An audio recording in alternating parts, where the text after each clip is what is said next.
老公出差第二天，我打扫卫生，随口对家里的智能音箱说：“小智，放点音乐。”音箱却传来一道陌生的娇媚女声：“好的呢，我的小月亮。另外提醒一下阿燕，别忘了今晚给甜甜的生日惊喜哦。”我浑身一僵，音乐声瞬间刺耳。我老公叫陈燕，谁是甜甜？我立刻拨通老公的电话：“你是不是动过家里的智能音箱？”电话那头，他声音一顿，随即若无其事的笑说：“哦，前几天朋友来玩，可能连了他的账号吧，怎么了？”我笑着说：“没事。”挂断电话后，调出音箱的登录记录，打车直奔记录上那个陌生账号的实名公司。出租车停在星辰设计楼下，我抬头看了一眼，玻璃幕墙在阳光下晃得人眼晕，一如他近2年在业内的势头，咄咄逼人。我们筑梦设计所的主要竞争对手，前台的姑娘职业素养很高，没有因为我是对家公司的老板就甩脸子，只是公事公办的拨了内线。几分钟后，一个穿着白裙子的女孩快步走了出来，长发及腰，素面朝天，看起来干净又无辜。梦田，她看见我的一瞬间，眼神明显慌乱了一瞬，像受惊的小鹿，但很快又镇定下来，挤出一个腼腆的笑：“您好，请问您是？”智能音箱的事。我开门见山，目光平静的看着他。登录记录显示是你的账号。啊，那个音箱？他恍然大悟，随即不好意思的挠挠头。那是我合租室友的，他前几天拿我手机登录的，说他的会员过期了，蹭我的用一下，是不是给您造成什么困扰了？真抱歉。一番话说的滴水不漏，既撇清了关系，又显得天真烂漫。要不是我知道陈燕的性格，或许就信了。他那个人自负又敏感，怎么可能让一个不相干的实习生用私人账号登录家里的设备？我的视线缓缓从他那张写满无辜的脸上落到了他纤细的手腕上，那里戴着一条银质手链，2个不规则的圆环交错相扣，其中一个环上还刻着一个小小的字母 Y， 那是我去年结婚纪念日亲手画了图纸，找工匠朋友打的，送给陈燕的礼物。YY 燕，世上仅此一条。梦田注意到我的目光，下意识的想把手往身后藏，我却笑了，往前走了一步，语气甚至称得上温和：“手链很别致，男朋友送的吗？眼光真好。”他的脸刷的一下白了，嘴唇哆嗦着，一个字也说不出来，这就够了。我没再看他，转身就走。坐进回程的出租车，我立刻拨通了闺蜜林薇的电话，她是圈内最好的离婚律师。电话一通，她的大嗓门就传了过来：“哟，苏大设计师，今天太阳打西边出来了，想起我了。帮我个忙。”我看着窗外飞速倒退的街景，声音冷静的不像话：“查个人，星辰设计的实习生梦田，还有把陈燕近半年所有的资金流向、开房记录全都给我翻出来，一笔都不能漏。”林薇那边静了2秒，收起了玩笑的语气：“这是要抄家？比那严重。”挂了电话，车内一片死寂。没过多久，陈燕的电话就追了过来。我看着屏幕上老公2个字，觉得无比讽刺，深吸一口气才接起：“婉婉，怎么了？”他一贯温文尔雅的声音从听筒里传来，带着恰到好处的关切：“听林薇说你找她查东西，是不是工作上遇到麻烦了？”瞧，连眼线都安插的这么快。我把翻涌的情绪压下去，用最平常的语气说：“没有，就是突然很想你。”电话那头，他似乎松了口气，随即温柔的笑了：“傻瓜，我也想你。等我忙完手头这个项目，就立刻飞回去陪你，我的小月亮。”小月亮3个字清晰的钻进我的耳朵，我握着手机的力道骤然收紧。原来我不是唯一的月亮，又或者我从来都不是。林薇的效率高得惊人，不过半小时，手机就震了一下，一条链接附带一句评价：年度最佳绿茶白莲，以后倾情奉献，证据链完整到我都不好意思收你全款，慢慢欣赏。我点了进去，是梦田的社交账号，设置的公开可见。最新的动态是一张手腕的特写，带着那条我再熟悉不过的 Y 字手链，配文是：月亮奔你而来 ，C 先生。我的小月亮称呼我的 YY 字手链，如今都成了另一个女人的战利品。我面无表情的往下滑，一张照片的背景是我们家的书房，梦田捧着脸笑的清纯，身后是我从意大利淘回来的绝版建筑学图册。在 C 先生的书房里汲取养分，感觉自己也变厉害了呢。一张照片里，他握着一支钢笔在图纸上写画，那是我送给陈燕的30岁生日礼物，全球限量的联名款。C 先生送的笔超好用，他说我的手配得上最好的笔。还有一张是我们常去的那家私厨，菜品是我最爱点的那几样。和 C 先生的秘密基地，他说我是唯一能让他完全放松下来的港湾。每一张照片，每一个字，都像一把精准的手术刀，一刀刀割在我最柔软的记忆上。直到我刷到3天前的一条照片里，梦田拿着一份打印出来的设计草图，笑得志得意满。配文是 C 先生熬夜帮我改的图，他说我是他见过最有灵气的设计师，一定能拿下天际中心的项目，加油！天际中心，那是我们筑梦投入了全部心血，准备了整整半年的项目，是我职业生涯最重要的一个里程碑。我猛地从沙发上站起来，抓起车钥匙冲出家门。深夜的公司空无一人，我用指纹解锁，径直走向陈燕的办公室。他的电脑还亮着屏保，是我们结婚时的合照，照片上的他笑得温柔缱绻。我只觉得一阵反胃，我敲下键盘，屏幕亮起，跳出密码输入框。我试了我的生日，错误；试了结婚纪念日，还是错误。我冷笑一声，输入了梦田的生日。欢迎使用。桌面干净整洁，我一眼就看到了那个加密文件夹。我点开，里面是天际中心的最终方案，每一个细节都凝聚着我和团队几个月的心血。而在它旁边，赫然躺着另一个文件夹，命名只有一个字母 T。点开，里面的方案和我们的几乎一模一样，只是在几个关键的承重结构和设计亮点上做了微调，规避了核心专利，却又保留了方案的精髓。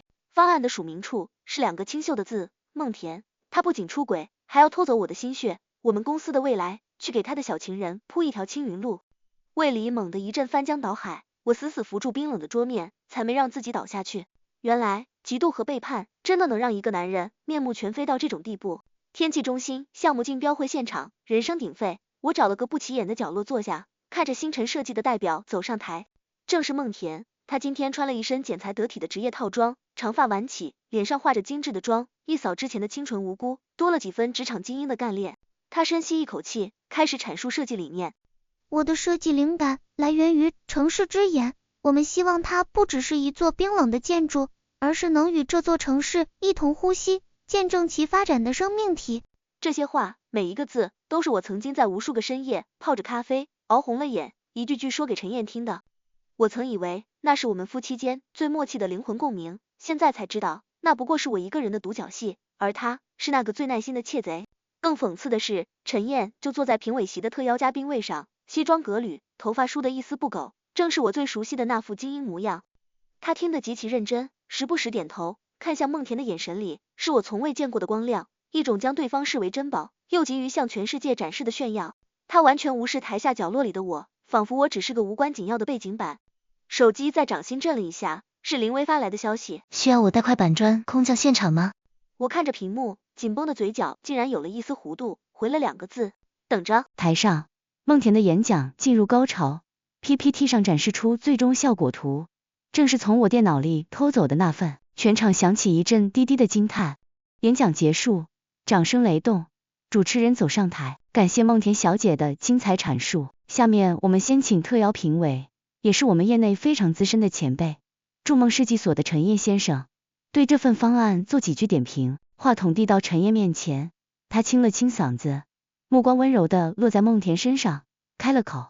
坦白说，我很惊喜，孟小姐的设计完美的平衡了艺术美感与实用功能，尤其是在几个关键承重结构上的微调，非常大胆，非常有灵气。他用了灵气这个词，那个他用来形容梦田，用来刺伤我的词。他顿了顿，视线扫过全场。我认为这份作品是今天当之无愧的最佳。掌声再次响起，比刚才更加热烈。那一刻，我的世界安静的只剩下心脏在胸腔里沉闷的撞击声。主持人笑着接过话，感谢陈总的超高评价，看来我们星辰设计这次是势在必得啊。那么现场还有没有哪位来宾或评委想对梦田小姐提问的？会场里一片安静，在陈燕这位权威盖章定论后，似乎已经没什么可问的了。梦田在台上鞠躬，脸上是掩不住的得意与喜悦。我收起手机，在众人准备再次鼓掌的间隙站了起来，动作不大，却瞬间吸引了全场的目光。主持人愣了一下，这位女士，请问您是？陈燕脸上的笑容僵住了。我收起手机，在众人准备再次鼓掌的间隙站了起来，动作不大，却像在平静的湖面投下一块巨石。全场的目光瞬间被我吸引。主持人愣了一下，显然没料到这个环节还有人提问。这位女士，请问您是？陈燕脸上的笑容僵住了，梦田投来的目光里也带上了一点审视与警惕。我没有回答主持人，径直走向讲台，高跟鞋踩在光洁的地面上，发出清脆的规律的声响，一步步敲在陈燕和梦田的心上。台上的主持人有些无措，下意识想拦我，我只递过去一个眼神，他便把手缩了回去。我从他手中拿过话筒，冰凉的金属质感传到掌心，让我愈发冷静。大家好，我的声音通过音响传遍整个会场，清晰而平稳。我是筑梦设计所的创始人苏婉。台下响起一阵小小的骚动，同行们都认识我。我顿了顿，目光越过所有人，精准的落在评委席上那个脸色已经开始发白的男人身上，补上了后半句，同时也是陈烨先生的妻子。轰的一声，全场哗然，无数道目光在我和陈烨之间来回扫射，探究、震惊、八卦，像无数根细小的针，扎破了他精心维持的体面。我没理会那些议论，转身将带来的 U 盘插入电脑。身后的大屏幕上，梦田那张精美的最终效果图瞬间消失，取而代之的是我电脑里的原始文件，一个个文件夹按照日期排列的整整齐齐。孟小姐的方案确实很有灵气，我语带笑意，点开了最早的一个文件夹，里面是3个月前我用数位板画下的第一版草图，潦草却充满了最原始的构思，和我3个月前的草稿几乎一模一样。屏幕上文件的属性被我点开，创建日期，修改日期，时间戳精确到秒，在高清大屏上一览无余。梦田的脸白了，我继续往下点，一张张深化图、结构分析图、建模渲染图，我每点开一张，梦田的脸色就更白一分。最后我点开一个隐藏图层，那是我为了防范商业泄密特意做上去的防伪水印，我名字的缩写 SW 巧妙地融入在建筑的阴影里。至于孟小姐方案里被陈总盛赞的那个核心统承重结构，我倒出一份全是密密麻麻数据和公式的力学模型，这里是完整的数据演算过程，不知道孟小姐能不能给大家解释一下第5行这个参数的运用原理。全场的目光齐刷刷地射向孟田，他站在那里，嘴唇哆嗦着，妆容精致的脸长得通红，一个字也说不出来，他哪里懂这个？哇的一声，他当场就哭了出来，梨花带雨的扑向评委席，一把抓住陈烨的衣角，哽咽着：阿叶，我没有，我不知道这是怎么回事，他欺负我，我没有抄袭。好一朵盛世白莲。陈烨终于坐不住了，快步冲上台，一把将哭泣的梦田护在身后，那姿态活像个保护珍宝的骑士。他死死瞪着我，压低了声音，用只有我们2人能听见的音量怒吼：苏婉，你闹够了没有？非要在这里丢人现眼吗？我看着他这副英雄救美的模样，忽然觉得有些好笑。丢人现眼？我轻笑出声，拿开他指着我的手，往前一步，凑到他耳边，用同样只有我们能听见的音量说：陈烨，别急，这才只是个开胃菜。我退后一步，重新握住话筒，目光扫过台下所有评委和来宾，声音不大，却足以让全场听清。真正丢人的不是我，而是某些人一边偷着妻子的心血，一边还要捧着小三上位，当着全行业的面把抄袭作品夸成天才之作。陈总，我看向他，笑得温婉，你说是吗？竞标会现场的残局比我想象中更混乱，主办方的人焦头烂额的出来维持秩序，宣布会议因突发状况提前结束。陈烨护着哭得上气不接下气的梦田，在保安的开路下狼狈离场。经过我身边时，他脚步一顿，那张我曾无比熟悉的脸上此刻只剩下怨毒。苏婉，你真行。他咬着牙，声音像是从喉咙里挤出来的。你会后悔的。我没说话，只是静静地看着他。后悔？从他把我的心血打包送给另一个女人的那一刻起，他就没给我有任何后悔的余地。回到车上，我还没来得及发动车子，李薇的电话就打了进来，背景音里还夹杂着键盘噼里啪啦的脆响。恭喜苏总，喜提热搜第1。他的语气听不出是调侃还是认真。词条还挺别致，叫疯女人大闹竞标会。我皱了下眉，点开视交软件，果然短短半小时，舆论已经彻底翻转。陈烨和孟田的团队反应极快，一篇篇看似客观中立，实则颠倒黑白的通稿铺天盖地。他们把我塑造成一个善妒、控制欲强、因丈夫提携后辈就恶意打压的疯子。几段被精心剪辑过的录音里，有我深夜和他讨论方案时疲惫的抱怨，被掐头去尾，变成了我对新人的无理指责。还有几张聊天记录截图。我提醒他注意身体，别总熬夜，被 P 掉了上下文，成了我监视他行踪的铁证。最致命的是梦田接受线上采访的一段视频，视频里他哭得梨花带雨，眼睛又红又肿，说我长期利用创始人的身份对他进行职场霸凌。陈燕总监只是看不下去，出于保护后辈的善意，才私下给了他一些指导和安慰。苏老师是业内的前辈，我一直很尊敬他，我不知道他为什么这么讨厌我，我只是想好好做设计而已。评论区彻底沦陷，原来是正宫发疯，错怪小白花了。这女的控制欲也太强了吧，老公跟同事说句话都不行，有这种老婆真是窒息，难怪老公要出轨。我面无表情的关掉手机，只觉得荒谬。林薇在那头啧了一声，可以啊，黑的都能洗成白的，这公关费没少花。陈燕这是破罐子破摔，打算跟你鱼死网破了。鱼会死。我发动车子，看着后视镜里那栋即将属于别人的天际中心，声音平静，网破不了。话音刚落，公司股东群的消息提示疯狂跳动起来。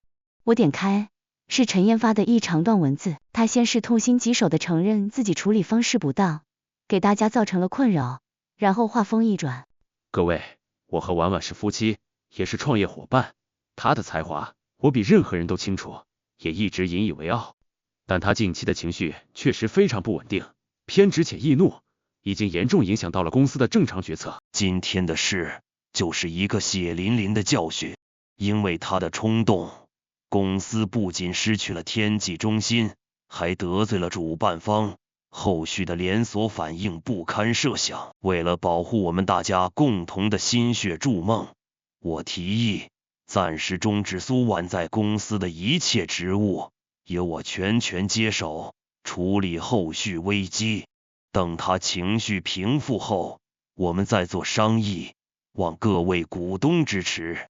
群里沉默了几秒，开始有人附和。陈总说的有道理，当务之急是稳住局面。是啊，苏总，还是先休息一下吧，身体要紧。支持陈总的决定。看着那些熟悉的头像一个个冒出来，我忽然笑了。这些人大多是陈燕拉来的投资人，平日里对我客客气气，一口一个苏老师，到了关键时刻，屁股坐在哪边，一目了然。林薇在那头也看到了截图，气得直骂：我靠，陈燕这孙子是想直接把你踢出局啊！鸠占鹊巢，他怎么敢的？他当然敢。我把车停在路边，看着窗外川流不息的车辆。他以为筑梦是靠他喝酒应酬拉来的投资建起来的。我没有理会股东群里那些虚伪的附和，直接将手机调至静音。外界的纷扰此刻与我无关。我驱车来到林薇的律所楼下，他已经抱着一台笔记本电脑等在门口，看见我的车，二话不说就拉门坐了进来。先别回家，也别去公司。林薇把电脑往腿上一放，手指在键盘上敲得飞快。陈燕那孙子现在估计跟疯狗一样到处找你，我们先找个地方把他裤衩子都扒干净。他嘴里骂骂咧咧，手上动作却没停。我们找了一家僻静的咖啡馆包间，我看着他调出一个个数据库，输入一串串代码，屏幕上数据滚过，最终定格在一个公司注册信息页面上。星辰设计。林薇念出声，随即冷笑一声。法人代表叫孟广志，查无此人，身份证号是伪造的，但注册公司的海外信托账户，我看着可有点眼熟。他把笔记本转向我，那个账户的开户行和一连串数字像烙铁一样烫进我的眼睛，是我父母留给我的信托基金，那是我最后的念想，也是我从不轻易动用的底牌。陈燕知道它的存在，也知道密码，因为我曾天真的以为夫妻之间不该有秘密。林薇看我的脸色，就知道自己猜对了，气得一拍桌子。我操，他连你爸妈留给你的钱都敢动。咖啡杯里的液体都震了出来。不止，我的声音很轻，却带着冰茶。他用我的钱注册了星辰设计，这个空壳公司就是为了今天。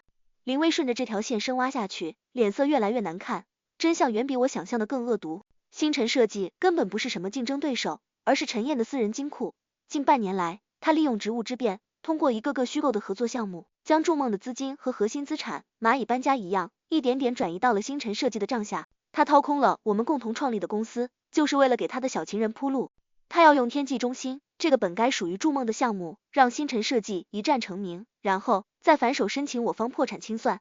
届时，他就是带着我的钱、我的作品、我的心血和他的真爱，双宿双飞的成功人士，而我苏婉将一无所有，身败名裂。这里林威点开一份扫描文件，放大了一个签名。这是他伪造你签名的股权转让授权书，准备在你情绪失控期间，彻底把你踢出局。证据确凿，这已经不是简单的出轨和抄袭，而是明晃晃的商业诈骗和职务侵占。林威把所有文件打包加密，传到我的邮箱，末了抬头看我，眼神里带着一丝担忧。婉婉，这够他把牢底坐穿了，你打算怎么办？我关掉电脑，端起那杯已经凉透的咖啡，喝了一口，苦涩的液体划过喉咙，却让我前所未有的惊醒。我看着窗外，慢悠悠地说，我有自己的办法。我推开筑梦会议室大门时，里面已经坐满了人，所有股东悉数到场。陈燕坐在主位上，见我进来，脸上立刻堆起一种恰到好处的关切。婉婉，你来了，身体好点了吗？大家都很担心你。他站起身，甚至想过来扶我，姿态做得十足。先坐吧，我们慢慢谈。几个跟他关系近的股东也跟着附和。是啊，苏总，别太激动，身体要紧。陈总也是为了公司好，你先冷静一下。他们一唱一和，仿佛我真是那个需要被安抚的疯子。我没理会陈燕伸出的手，径直走到会议桌的另一头，将 U 盘插进电脑。今天召集大家来，不是来讨论我的情绪问题。我环视一圈，目光最后落在陈燕身上，是来解决公司的蛀虫问题。陈燕的脸色沉了下去，我没给她开口的机会，直接按下了投影仪的遥控器。身后的大屏幕亮起，出现的不是 PPT， 而是一个银行账户的流水明细。这是我父母留给我的信托基金账户。我的声音不大，却清晰地传到每个人耳朵里。半年前，有一笔巨款被转出，用于注册一家名为星辰设计的公司。会议室里一片死寂，我点开下一页，是星辰设计的工商注册信息，以及后续一笔笔来自筑梦的资金注入记录。陈总监业务能力很强，通过各种海外咨询、物料采购的名目，在半年内将筑梦近 40% 的流动资金都转进了这家他情人的公司。屏幕上那些虚构的合同、伪造的发票，一条条罗列出来，清晰的触目惊心。陈燕的呼吸开始急促，她死死盯着我，像是要用眼神把我凌迟。最后，我调出那份林威找到的股权转让授权书，将那个伪造的签名放大到全屏。这是陈总监为我准备的病休大礼，准备在我情绪失控期间，彻底将我名下的股份转到他个人名下。苏婉，陈燕猛地一拍桌子，终于失控的吼了出来。你血口喷人，这些都是你伪造的。你为了报复我，竟然用这种下三滥的手段。伪造！我轻笑一声，看向刚才还帮他说话的王董。王董，您是做风投的，应该认识这份授权书上公证处的刘主任吧？不如现在打个电话问问，他上周三下午是不是接待了陈总监？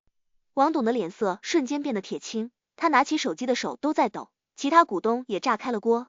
陈燕，这到底是怎么回事？你他妈的把我们的钱拿去杨小三开公司？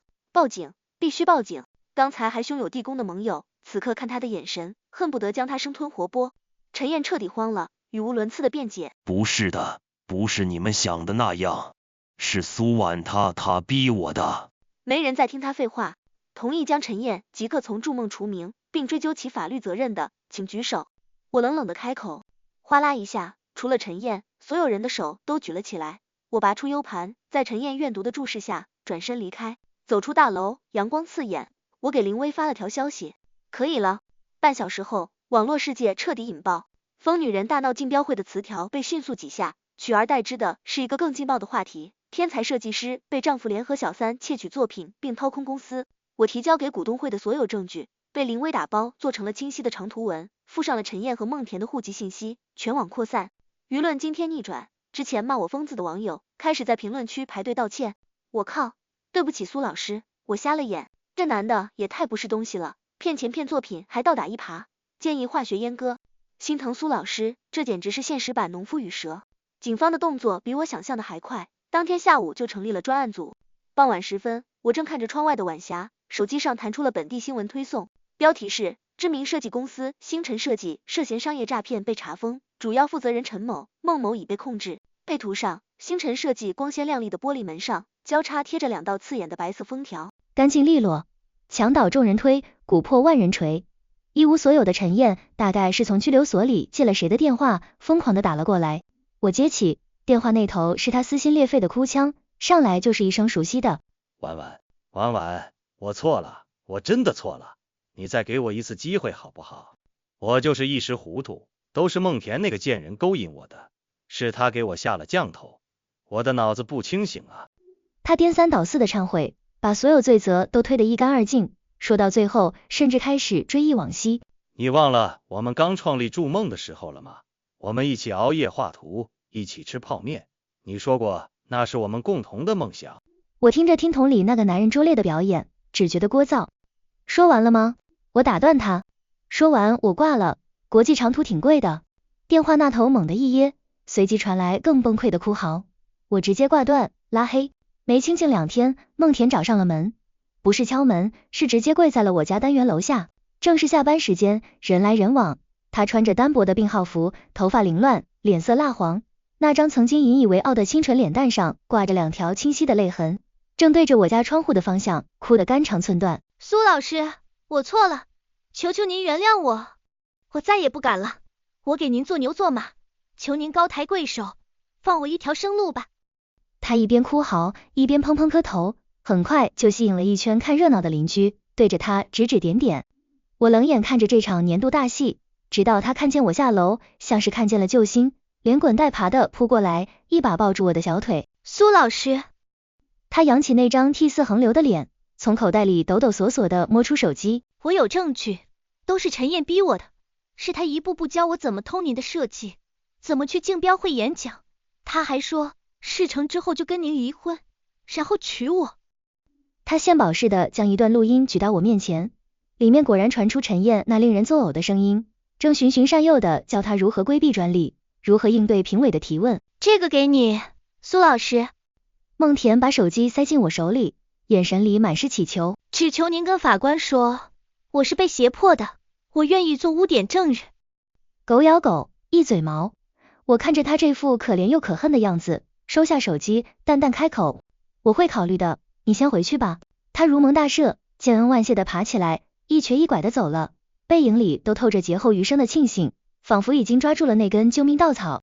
我低头看着手机屏幕，给林薇发了条消息，到手了。林薇秒回，哟，这么快就策反了，准备怎么用？我看着孟田消失的方向，唇角勾起一抹冰冷的弧度。送他们进去，当然要整整齐齐。法庭上空气凝滞，陈燕和孟田被分开关在被告席，曾经的真爱，此刻看对方的眼神，像是看着不共戴天的仇人。果然，好戏开场了。陈燕的律师率先发难，清了清嗓子，一脸沉痛的表示，我的当事人陈燕先生本质善良，业务能力出众，只是一时被所谓的爱情蒙蔽了双眼，才做出了糊涂事。我差点笑出声。紧接着，孟田的律师登场，演技更胜一筹。他将孟田描绘成一个刚出社会、不谙世事、被资深前辈用权势和花言巧语蒙骗的无知少女，说到动情处，孟田还配合的捂脸啜泣，肩膀一抽一抽，我见犹怜。旁听席上甚至传来几声同情的叹息。林薇在我身边，用只有我能听见的音量，从牙缝里挤出2个字：真能演。我没说话，只是给了他一个稍安勿躁的眼神。轮到我方呈上证据，第一份就是孟田跪在我家楼下，亲手赠予我的那段录音。当陈燕那循循善诱的声音在庄严肃穆的法庭里响起，清晰的教导着孟田如何修改设计细节，如何应对评委提问时，孟田的哭声戛然而止。他猛地抬头，难以置信的看着我，那张梨花带雨的脸上第一次出现了纯粹的惊恐。他大概没想到，他用来捅陈燕的刀，最后会先扎在他自己身上。法官的脸色沉了下来。肃静，我示意林薇可以上主菜了。最后，我的声音不大，却足以让全场听清。我方向法庭提交一份特殊的证据，来自我家智能音箱小智的全部云端记录备份。陈燕的身体猛地一震，脸色瞬间煞白。音箱的录音被公放出来，起初是细微的翻身声、布料摩擦声，背景音是我卧室里那台加湿器独有的嗡鸣，然后是孟田娇滴滴的笑声。阿燕，苏婉那个女人，还真以为你是她的灵魂伴侣呢，蠢得可怜。她当然蠢。陈燕的声音里带着一丝酒后的慵懒和毫不掩饰的轻蔑。不然怎么会把公司和她自己都乖乖送到我们手上？等筑梦一破产，我们就去马尔代夫结婚好不好？我要一个盛大的婚礼。好，都听你的。等苏婉变成一个身无分文的穷光蛋，看她还怎么在我面前清高的起来。还是我的小月亮最懂我。最后这句熟悉的呢喃，像一记响亮的耳光，抽在法庭里每一个人的脸上。全场死寂。我看见陈燕彻底瘫软在椅子上，眼神空洞，像是被抽走了全部的精气神，而他身边的孟田则死死地盯着他，那眼神里没有了爱慕，没有了算计，只剩下最原始、最赤裸的恨意。宣判那天我没有去，是林薇在电话里手舞足蹈的给我现场直播。数罪并罚，重刑，苏总，听见没？重刑。他在那头乐得不行，陈燕当场就瘫了，跟一滩烂泥似的被拖出去的。孟田也没好到哪儿去，哭着喊着说自己是被胁迫的，可惜啊，那段他亲手送你的录音，成了压死他自己的最后一根稻草。法官说，成年人要为自己的贪婪和愚蠢负责。撩一声挂了电话。窗外阳光正好，我给阳台上的绿植浇了水，修剪掉几片枯叶，一切都过去了。半个月后，我追回了大部分被转移的资产，重组了筑梦设计所。开全体会那天，办公室里坐满了人，有老人，也有我新招的血液。人心惶惶，在所难免。我没讲什么大道理，只是把一份文件投到了大屏幕上。这是天际中心项目的新合同，甲方指明设计方必须是筑梦，而且只能是我，苏婉。台下瞬间安静，随即爆发出雷鸣般的掌声。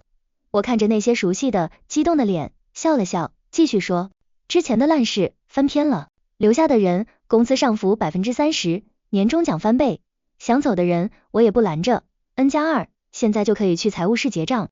没人动。会议结束，林薇抱着一瓶香槟溜进我办公室，二话不说就给开了。庆祝我们苏总，哦不，苏董王者归来。他给我倒了满满一杯，顺便庆祝那对狗男女喜提银手镯，还是带编号的情侣款。我被他逗笑，跟他碰了一下杯。说真的？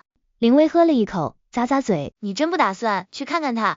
听说他在里头天天写忏悔信给你，写的那叫一个情真意切，闻者伤心，见者流泪。我晃了晃杯里的香槟，看着金色的液体。林薇，你见过谁会回头去看一堆垃圾吗？天际中心的签约仪式办得声势浩大，我站在聚光灯下，身后是项目的巨幅效果图，那是我曾经的心血，如今是我的勋章。签完字，记者们蜂拥而上。苏小姐，请问对于前夫陈燕的所作所为，您现在有什么想说的吗？一个尖锐的问题抛了过来，我抬眼看向那个提问的记者，平静地拿起话筒，不认识，下一个问题。全场一愣，随即响起一片善意的笑声。就在这时，我的手机响了，我本想挂断，但看到来电显示是一串国际区号，犹豫了一下，还是走到了台侧接起。电话那头是一口流利的英文，对方自称是普利兹克建筑奖的组委会成员。苏婉小姐，我们诚挚的邀请您成为我们下一届评奖委员会的成员。对方的语气很郑重。您将是我们有史以来最年轻的一位评委。我握着手机，有片刻的失神。挂掉电话，林薇已经凑了过来，眼睛亮得吓人。我刚才可都听见了，最年轻的评委，我的天，苏婉，你这是要上天啊！我没说话，只是转身，透过签约台后的巨大落地窗，看向窗外，脚下是这座城市的壮丽天际线。还记得陈燕给你起的那个破外号吗？林薇突然问。小月亮。我笑了，月亮需要借光。我看着远方，声音很轻。我不需要。